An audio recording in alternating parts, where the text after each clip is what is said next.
I think it was two things. The first one is I had some early entrepreneurial ideas. One of them was when I was a sophomore in college. I did jumping sports, go figure. And I wanted to create this digital vertical jump measuring device. And I had taken some engineering classes.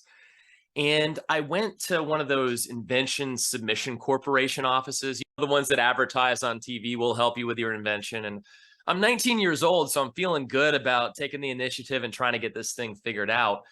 But I just felt that kind of this shortcut route to something just felt a little off. And I know there are people that have gone that route and they get something patented and it all works out, but they wanted X amount of money for this and this amount to market it.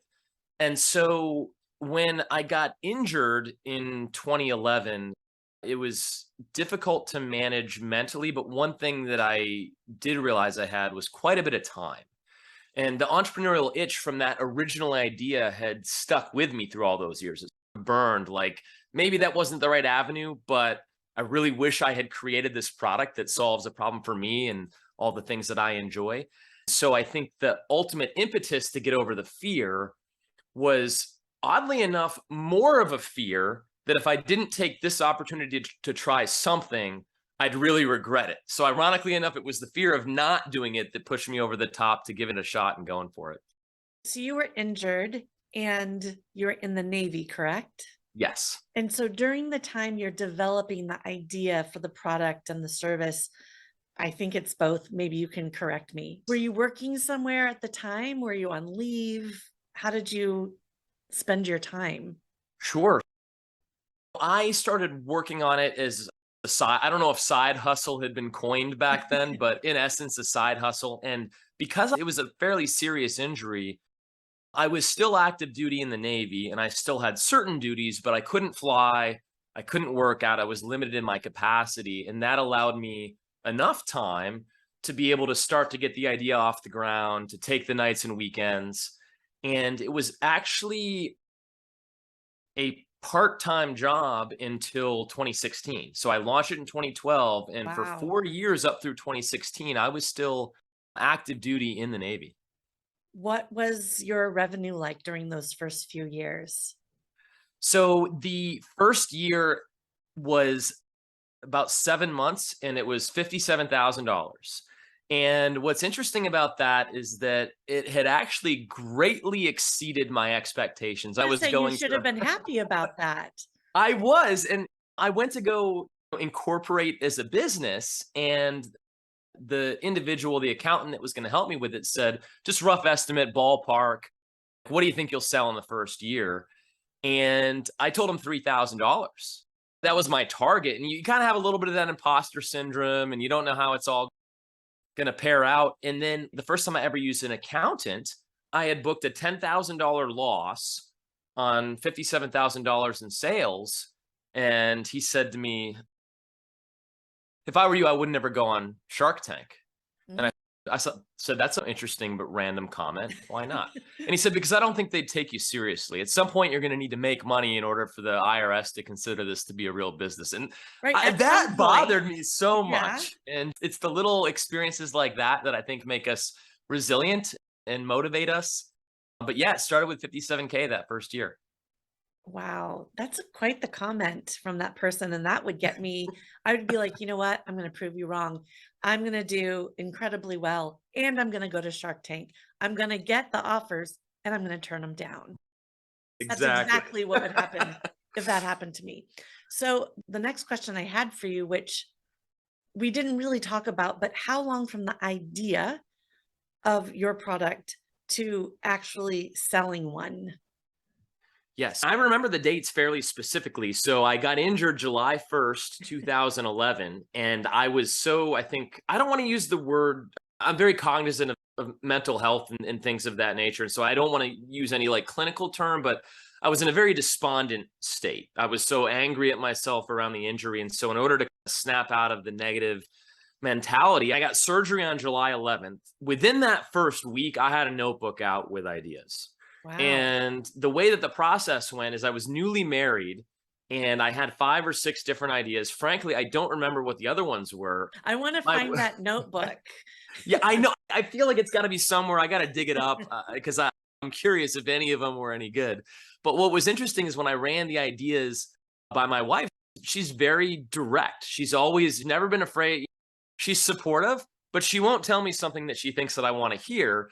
And the interchangeable jump rope idea was the one that she said, that makes sense and could work. That's interesting. And so July 11th is what I consider to be, or shortly within that first week, is when I formalized and came up with the idea. And then May 29th, 2012 was when the website went up and launched and we had our first sale. So just under a year.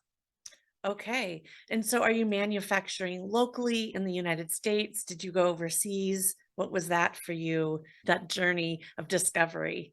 Yes. Journey of discovery is certainly the right phrase for it because I didn't have any idea. It was at the level where you don't even know what books to check out from the library because you don't know the right terms to look for. I love that And you check out books at the library.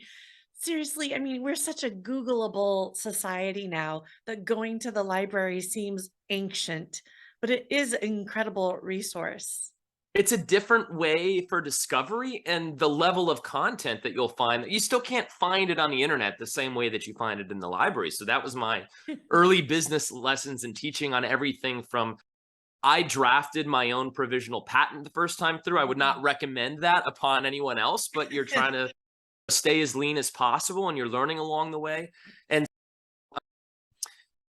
in essence, for the manufacturing piece of it, which was a big challenge, I really wanted to try to make something out of pre-existing parts and components to validate the process. I've seen others that go and they pay for the expensive molds and the tooling and they take years. And look, for some, I'm non-judgmental, right? For some products and business opportunities, you have to do that. For this one, it was really a Google search for handles that have ball bearings. It was going to Lowe's and Home Depot. And it was a really interesting journey that led the first version of it to be made out of deconstructed nunchucks Mm. and fishing lure components and a My dad is cable. gonna love this. Yeah. What was so interesting and insightful was I had started to learn a little bit about MVPs and go ahead and put out something to validate the process. And of course, the risk is that if it doesn't work the right way or if it's so bad, you might never get off the ground. But what was interesting is even though I was slightly embarrassed of this product and ashamed to say I had used pre-existing components from nunchucks and fishing lures, it actually worked very well. And so when I started to get feedback on it from people that I didn't know that liked it and thought it was a good idea, it was very validating. So it started with manufacturing in my house, in my garage. I found a cable manufacturer all along the way, knowing that with this being a more premium product, manufacturing stateside wasn't going to be a feasible long-term objective. And I was fortunate to get introduced to a sourcing partner over in China that we're still with. Stop right there and Yeah, talk about how did you source that person? Because I think the barrier to entry is pretty great. I will assume that you weren't an EO at that point. I was not, So did not qualify. where did you find this? I was lucky. I had one other Navy friend that I knew that had gotten out to go the entrepreneurial route and asked him. They had done some interesting 50 caliber based jewelry. They give a percentage of their profits back to veteran funds and things of that nature, but he was a helpful guide at the outset. And so he knew a couple individuals that had done some sourcing. They actually didn't work out. And so even though it didn't work out, I didn't know anybody else to go to. So I went back to him and he introduced me to some former Army guys that had had a good experience with a sourcing coordinator that they had met in Chicago that lived overseas and understood the space. So I think it was the confluence of looking across my network just to Yeah. find anyone that might have some leads that they can refer, and then just the patience to You try to can't convey find the this in the vision. library though. The library, yes. And now I think there are more resources, but I would say to anyone out there that hasn't been through the process, one of the very best things to do is to try to get connected to some entrepreneur, some business owner that's done it before, because they're happy to pay it forward and share the trials and tribulations. And I think most of all, help them hopefully avoid some of the mistakes that are inevitable along the path. Mhm. Okay, this is the question that I've been dying to ask you based on my own experience with your brand. When was your tipping point of success? Ooh, that's a good one. And I appreciate the question. It's interesting because, like I had mentioned, when I was active duty in the Navy, at some point I had to make a commitment to getting out to go for it and to run it Mhm. full time. And of course, uh, as an aviator in the Navy and with a wife and kids, I had bills to pay. I didn't have quite the latitude. I didn't have a lot of savings. I didn't have access to capital or parents or any of those sorts of things. And the original plan was that I had owed one more year on my Navy service obligation and would get out. But after one more year, things never go quite as fast and smoothly as you think they're going to go. And I had extended for 4 years till 2016, Oh, and I had wow. a nasty surprise 5 months out from when I was going to be getting out full time. What happened was I hadn't paid myself any money from the business all the way up through the end of 2015. So you're talking 3 years into business, still hadn't paid myself anything. And not only that, but in the first quarter of 2016, our revenues were down Mm. 20%. So I'm not a panicking sort of person, but I was getting pretty close. So I had a business coach that said, you know what, you've learned a lot, you've done a lot, you have the drive to be successful. This may not be your thing. Maybe there's other things, you can get a job. And this is my coach. And I like him and I very Oh, much boy. respected him, but it lit a fire under me that I've got to figure this out. So the tipping point was two things in 2016, and it was very timely. The first one is, and I don't necessarily like plugging things, but the first one was reading traction. I think implementing EOS for us, there's Yep. lots of good systems. I advocate for any system that works, but for us, that one really helped to get a sense of organizational structure. And I think it helped to reduce the sense of imposter syndrome. Felt like we knew some real business organizational things to focus on. And in doing so, we got our scorecard clear, we got our metrics clear on what we needed to focus. And the second facet of that is that we had found these partners, these creators on YouTube who at the time had 1,000 followers, were just getting started out, actually already had our product and liked it, and entered into a relationship. In 2016, they started to go viral on YouTube, and they went from 1,000 followers to 50,000 followers. And so the end of the story and why it was a turning point is that not only do we end up having a 40% revenue, 5%, but we were profitable at a level that I was able to comfortably make that transition and onwards and upwards from there. So I still feel very grateful. There's an element, you create your own luck, but there's an element of luck to the timing, and that was definitely present here. Okay, so that was different, a different answer than I expected from my vantage point. And what I'd like to share with you and ask you about is during the pandemic, I saw you everywhere. And I didn't know that you were in my entrepreneurs organization. And you were just this like amazing product that just came to market. That's what it looked like to me. And the ads were great and your ad buy was so great too. So I would have estimated that your tipping point or the big push would have happened during the pandemic. Talk to me about that time. Yes, in essence, I think the first one was like the viability tipping point. The second one was on the map tipping point. So you're Mhm. right. It was an interesting time, and the perspective that we, first of all, just to give a little bit of insight in the back end, I remember in March, there started to be whispers of COVID and what was going to happen.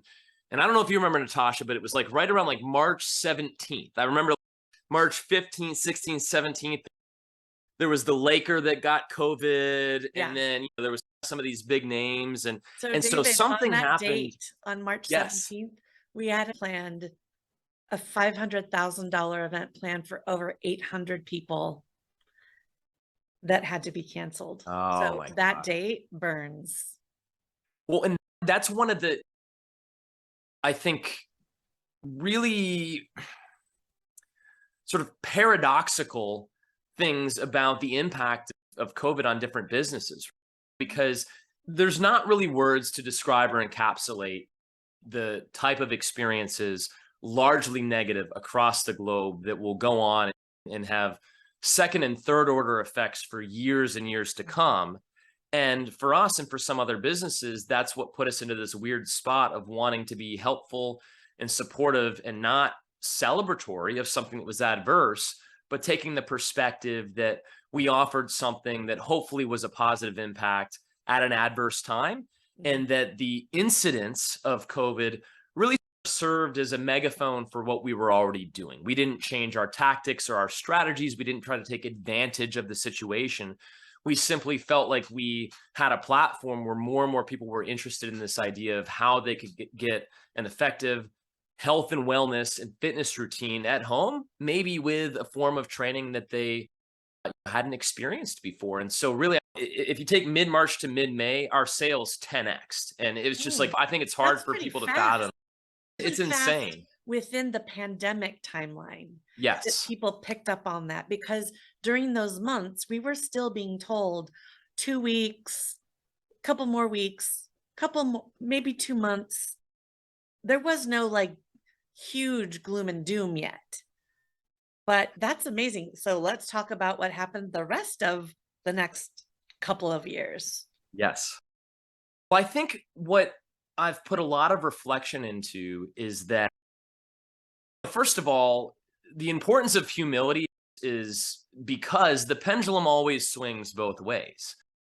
I think success begets a level of confidence that will take away from innate humility, but it puts you into a position where you're focusing your energies in a different way on what the future holds, on the decisions you should be making. And I think the reminder on the humility is useful for making decisions, to remember that we don't know how things are going to manifest and what's going to happen. And so even though 2020 was a game-changing year for the business, I think what a lot of founders, and then particularly in the fitness space, particularly in the connected fitness space, particularly in e-commerce, found that this idea of the new normal didn't necessarily play out, and a lot of demand was pulled forward. So customers that you might have had in 2021, 2022, 2023 were all customers that you had in 2020. And so we're still very proud of what we've built, and we still feel that we are at a level as an organization and a brand that is likely above where we would have been Mhm. had we not had that platform. And yet, by the same token, it's one of those things, I call it like the Peloton effect.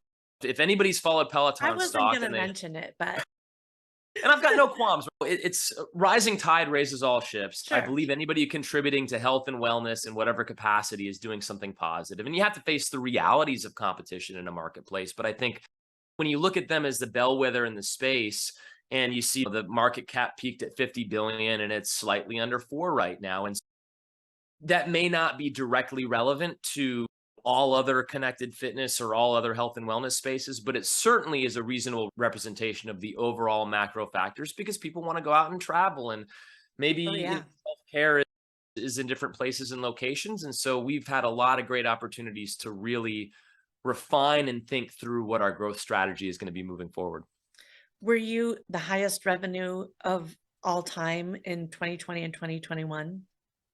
Yes, 2020 was our peak. And in Really? fact, and I think part of the reason why is because we're very systems and production oriented. So we actually never stocked out in 2020 because we were able to ramp up production and because we were able to sort out logistics. Whereas I think a lot of Wow, you companies didn't that have had a supply yeah, chain shipping situation I nailed mean, off and shut?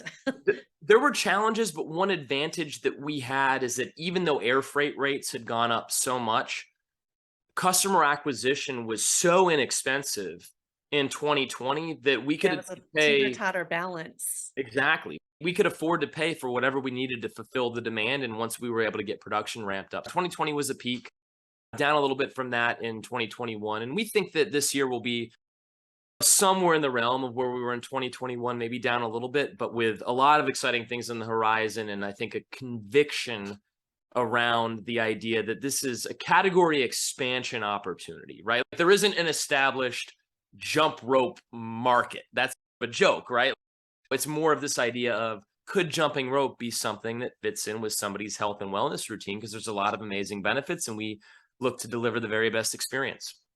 I am watching a lot of incredible jump ropers that are doing tricks, and I follow this woman in London who's 60, who's just killing it. I'm not sure if they're using your ropes, but it doesn't matter because it's all contributing to your brand one way or the other, right? I don't know if she's using your ropes, but I know of your ropes. And if I want to be like her, I'm just going to get your ropes. Yes, I'm glad that you brought that up because it's another one of those rising tide raises all ships. And it's funny because there's a ton of amazing jump rope creators, and sometimes it even seems like there's these little tensions and these little rivalries and this competitive element. And I want to bring everybody together and say, hey, there's just not enough people jumping. We're not losing out. Also, to that end, our focus within jump rope is really strongly in the jump rope fitness realm. And what I mean by that is that you're implementing some form of a workout around the weights of ropes and integrated with body weight exercises in a way that's intended to get really efficient and well-rounded fitness results. Whereas, of course, if you're doing any jumping, it's good for fitness, but there's this whole realm of jump roping for tricks. And it's what you see on America's Got Talent, and it's what you'll see in Cirque du Soleil, and it's all amazing things beyond what I could ever imagine myself or others in our community doing. But what it's great for, even if that's not our specialty, even if we don't make that sort of rope, is it inspires people and it captures their attention and it brings awareness. And so that's genuinely my perspective on it when I see anybody new doing amazing things. I just want to tell you a little secret that I'm pretty sure you don't know about me, that I had this dream to learn how to double Dutch jump rope maybe 10 years ago. And to me, I just couldn't conceive of how you do it. And then I took a class and now I can do all these double Dutch jump rope tricks. So it's my like secret thing. Now I know we're not doing that with your weighted ropes. It's relevant. Okay. Well, it's totally relevant. And Yeah. I love that. And I have a lot of respect too, because believe it or not, until about a year ago, I had never tried double Dutch. I'm like almost embarrassed to admit that. And we had team week, and two of our team members brought some double Dutch ropes, and everybody in the It's so team much got a fun. chance to jump in. And the fun is what it's all about. I'd call like double Dutch and some of the playground stuff is like the gateway drug, if you will, to jump rope training. Because if it starts out fun and it's something Yeah. that you're interested in trying, it becomes a habit that's more sustainable. So that's Yeah. awesome that you do double Dutch, and you could probably smoke me. We'll have to try it sometime. We'll try it next year at MIT. Yes. So I want to know your secret to the social media marketing. Did you have a different team than you ever had before during the pandemic? Or did you find someone new? And if you want to say who it is, that'd be awesome too. Yeah, sure. So interestingly enough, when I had started and was solo in it, it felt like the world of the internet was the best place to move quickly. And so to that end, I became interested in learning about the various online marketing and growth strategies, and got a little bit into the growth hacker circles, and you learn the various platforms. And I was so fortunate that early on in 2012, there was a gentleman up in Toronto that had reached out saying, hey, I have a fitness blog. People always ask me what jump ropes I recommend, and I haven't really had a go-to, but yours looks interesting and different. And if I like it, maybe we can partner up. Well, interestingly enough, I knew who he was because at the time he had the most viewed jump rope video on YouTube. It Mm. had over 1 million views. So I was thrilled to partner up. And so we did some affiliate work and then contract work. And then he came on in 2016 as head of digital marketing. Now he's our chief marketing officer. So he's been with us for full time for 7 years, but we've known each other for 10 years. His name is Serge Popovich, and he runs an internal team Mm. that coordinates on the campaign execution, but then we use multiple agencies across different areas. So in 2020, part of the difference and part of what individuals were seeing was an expansion of the number of agencies that we used. And I'm happy to share names of any ones that we did or didn't use as long as it's not too long of a list. But I think it would be surprising to people because we used a Facebook agency, we use an agency for all of our Google and YouTube spend, we use an agency for our branding and industrial design, we use an agency for our influencer marketing at the time, we used an affiliate marketing agency, we used a creative agency, we used a creative contractor. And I think with regard to what would have been seen online on the ad creative, the influencer marketing agency that we worked with is called Village Marketing out of New York City. And they're fantastic. They had worked with brands like Soul Cycle and some other iconic sort of consumer facing brands.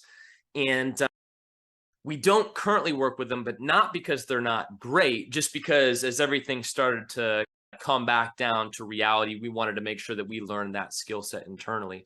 And then on the Google side for running our ads and executing, we use an agency called Digital Position that's been fantastic for us, and they do SEO and things of that nature. And so those are two that we used during the pandemic that we still use, that I highly recommend and happy to make intros, but definitely great to have partners that you trust to understand what you're trying to execute on, and then have an internal team that knows enough about what's going on to give the direction of those partners. Was it your idea to go out to these various agencies rather than try to fit all in one agency? Because a lot of agencies will say, yeah, we can do that. We can do your SEO, we can do your Facebook and your TikTok and your Google ad buys. But really, it is a specialty. And so, was it his thinking that you should spread yourself out? It's interesting because we're also fortunate to have a very established and accomplished e-commerce consultant. And so he's been a trusted partner for about 5 years now.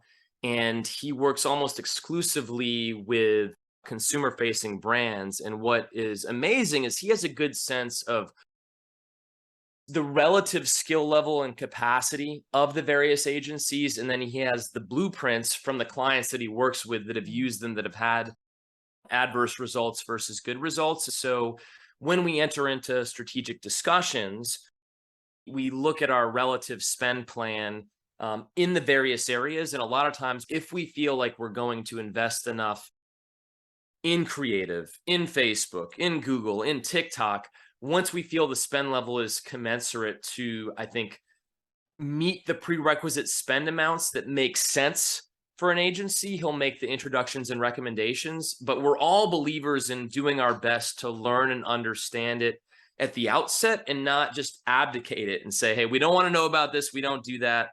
And so it was a combination of the CMO, the consultant, and my perspectives, in believing that as those spends get high enough, a couple percentage points difference in efficacy from an agency that you can trust, that has credibility, can make all the difference in the outcome. And that's how we came about those decisions in 2020.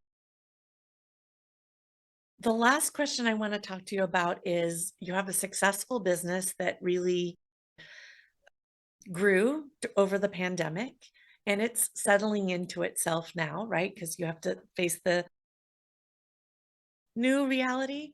What is Yes. the number one challenge that you're facing as a business owner today, July 21st?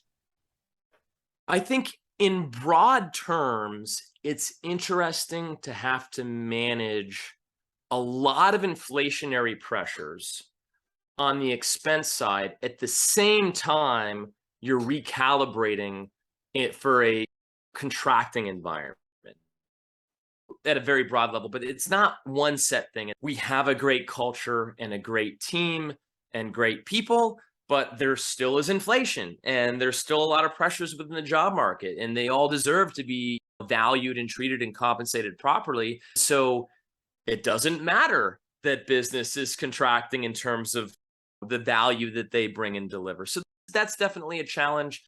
The input costs on manufacturing, freight, tariffs, the agency costs, because the agencies that we're working with are also having the same labor issues. And I know I rattled off a couple things, but I think it fits within this realm. For organizations that are still growing quickly, I think it's easier to dampen the perceived effect of the inflationary pressures. Ended up being so insidious about, and maybe that's too harsh of a word, but about the massive growth during COVID, because I've seen and heard just many stories that through the best forecasting the founders and the leadership could have made, nobody can tell the future. And it almost ended up setting up a failure as things started to settle back into what nobody could have forecasted. So I feel proud of the way that we are managing that right now, and coordinating with our team and our vendors, and still having a good year. It's all relative, but by most standards, still having a good year. Yeah. But I also feel that challenge may continue for a bit. And so we're trying to be prudent and conservative on how the confluence of those two factors will help us to make commensurate and prudent decisions for our growth plans so that we don't overextend or overinvest.